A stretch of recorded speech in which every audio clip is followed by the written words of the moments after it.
The three types of images every business needs. That's what we're jumping into because I think it's so important, especially if you're working with businesses as a personal brand photographer. If you are a business owner thinking about up-leveling your images on your website or social media, it's key to know what categories of images that you need and also what you might be missing. Okay, so the first one is the most obvious, and it's the portrait. Now, depending on the industry that the business is in, you may lean towards the traditional headshot, or if you want a more modern approach or have a different type of business, say not real estate, not a law firm, not a financial agency that might need more of the traditional headshots, you might want an environmental headshot. Now that just means there's no white seamless behind you. You might be in an office, you might be outside, you might be in your studio space. I work a ton with makers, artists, and designers. So if I'm in their studio space, they're surrounded by their authentic space. That makes for a great image because as soon as someone sees the portrait, they know exactly what that business owner does. So I find that those are really strong portraits to have. And of course, they can be used for all your profiles, your about page. If you're speaking at an event and you need some imagery, if you're teaching a workshop or a course or doing a talk, that can be used for so many different avenues. All right. The second category is the process, lifestyle, action category. This hands down is the category that is always missing when I work with businesses. And it's hard to capture if you're doing this on your own. Now, yes, you could set up a tripod, set it up with a timer, and grab some content that you need, and that's a great way to start. But if you can bring in a professional like myself, who's a brand photographer, that is like the category that's going to really give you some impact in your branding. Now, what am I referring to? This is the how of the business. How do they make their products? How do they conduct their services? How do they meet their clients' needs? And we are visually representing this. Why? Because when they speak about their business and all their business messaging, whether it's on a website, on social media, having a strong visual will draw people in. They will want to know more. What's happening at this place? What is that material? What's that piece of machinery? And it just starts a pause. They become curious and want to know more. And you can have different employees or team members highlighted in these process images, and that's a great way to introduce them to those individuals in your business. It could be tight close-ups of your hands, making whatever you create or working with a client. And they're so powerful in that messaging and what you do and your process. So hopefully on a website, you have a section on how to work together, and having process images really helps. And they're super strong for social media because it's not just the final category, which is product. I do a slash service, so we'll talk about that. Product is very straightforward. Everyone understands a great still product image. I, coming onto a project, will do two different approaches when it comes to product. Yes, you want that still image of, very clean background. People can see exactly what the product is. But then having it in a more environmental setting is also great. So if it's clothing, having the clothing on someone so someone can understand and get context of where it may fall or how it looks on a person. If it's a candle, if it's a painting, if it's a table, having it in a space, someone gets the sense of scale, of color. You can do detail shots of texture, not just having that still image. I also want to mention that when it comes to brand photography, and when you do like a Google search, many times you're getting two things. One is the brand photographer that is working with big brands. They are just capturing the product. They're in a studio. It's all product based. The other thing that you might see is the photographer who is working through an agency with a big brand, and they're just capturing lifestyle imagery, and it's probably with hired models.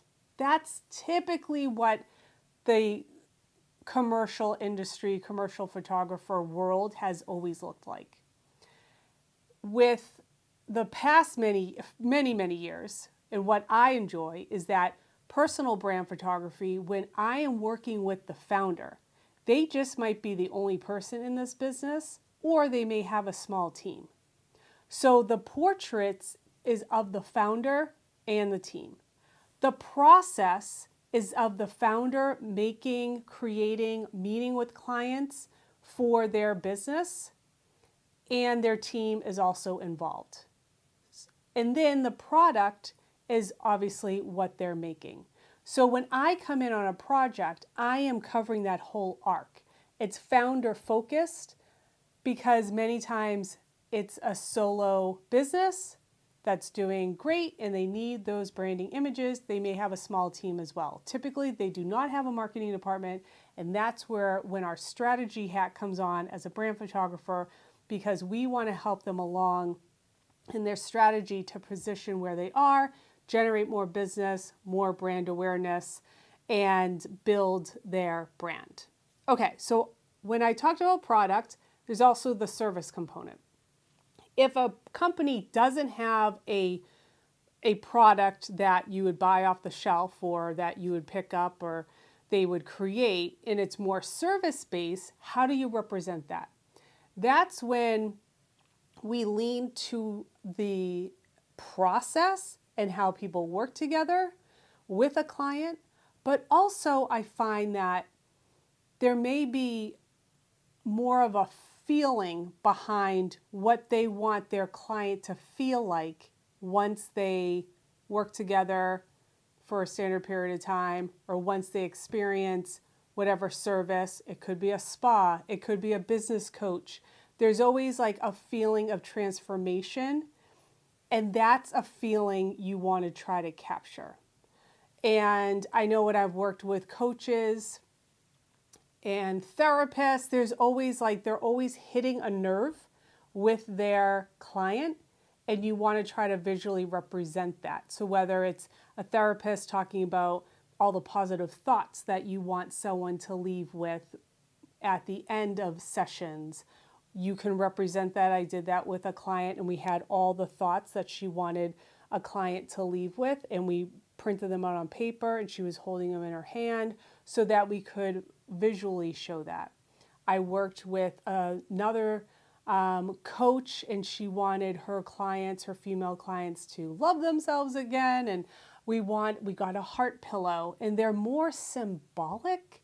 The feeling piece, you really need to get creative. It's not as straightforward as, let's just say, a product, but when there's a transformation in terms of a feeling and how people, like a mindset, those can be really fun because you can really get creative on how you want to represent that. But they kind of fall in those three categories: portraits, process, that lifestyle imagery, and then the product service. So I wanted to walk through that because I'm often asked, what images do I even need? And many times people don't even know how to use the images once they have them. So that's why I'm excited that I recently launched the Visual Storytelling for Creatives mini course, and it's geared to those who are in a creative field, a photographer, maker, artist, designer, who is really trying to create content to highlight their process because I really think branding power is in your process. And I walk through marketing techniques, like how to rethink marketing as a creative. And I have an assessment so then you can identify specifically to your business where your gaps are, where you need to enhance your bank of images. And then once you do have content, I do a mini Canva course on how I create my reels and how you think about packaging things together. And we talk about how to use it on social media, website. So it gives you a great foundation for setting yourself up for success, whether you're capturing the content yourself, or when you're ready to hire a brand photographer, you're just that much more in tune to exactly what your business needs. And that's amazing to have at the starting point because your shoot is only going to be that much better. Okay, I will leave a link down below if you're interested in learning more about this mini course. I really think it'll be so helpful for many people. I know when I talk to people that they don't know how to present themselves, how to market, this will give a lot of great answers. Okay, and with that, I want to share this video. It's probably one of my favorite shoots of the year. I went on a floral wedding install and I captured, it's like 3 minutes of the lifestyle portion, that process portion of a shoot that I always find people are missing in their branding. And we did kind of like a teamwork session while they're live on a wedding install. We really need these images for this client. And it's great just to walk through. It's like you're with me as a second shooter. So I hope you enjoy it too, and I'll see you there.